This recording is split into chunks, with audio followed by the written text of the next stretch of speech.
Come on, fast as you can." The man halted at the shout, stared upward. "Come on!" screamed Kent. The spacesuit moved forward. Kent, racing down the ravine, saw the silica-armored brute that lurched out of the shadows and sped toward the unsuspecting visitor. Kent's rifle came to his shoulder, the sights lined on the ugly head of the eater. His finger depressed the firing mechanism, and the gun spat a tight column of destructive blue fire. The blast crumpled the eater in mid-leap, flung him off his stride and to one side, but it did not kill him. His unlovely body, gleaming like a reddish mirror in the starlight, clawed upon its feet, stood swinging the gigantic head from side to side. A shrill scream sounded in Kent's helmet phones, but he was too busy getting the sights of the weapon lined on the eater again to pay it any attention. Again the rifle spat and purred, the blue blast flame impinging squarely on the silica-armored head. Bright sparks flew from the beast's head, and then suddenly the head seemed to dissolve, melting down into a gob of blackened matter that glowed redly in places.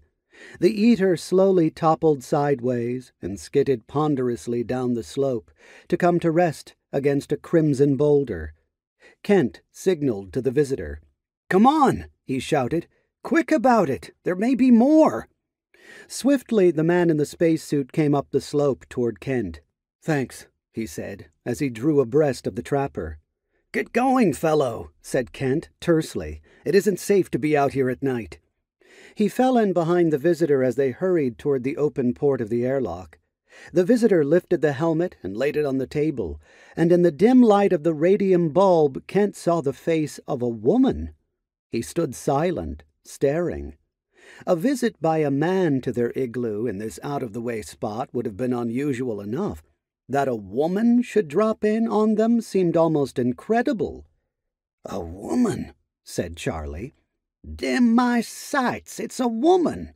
"Yes, I'm a woman," said the visitor, and her tone, while it held a hidden hint of culture, was sharp as a whip. It reminded one of the bite of the wind outside. Her eyebrows were naturally high-arched, giving her an air of eternal question, and now she fastened that questioning gaze on the old trapper. "You are Charlie Wallace, aren't you?" she asked. Charlie shifted from one foot to another, uncomfortable under that level stare. "That's me," he admitted. "But you have the advantage of me, ma'am." She hesitated as if uncertain what he meant, and then she laughed. A laugh that seemed to come from deep in her throat, full and musical. "I'm Anne Smith," she said. She watched them, eyes flickering from one to the other, but in them she saw no faintest hint of recognition, no start of surprise at the name. "They told me at Red Rock I'd find you somewhere in Skeleton Canal," she explained. "You was a-looking for us?" asked Charlie.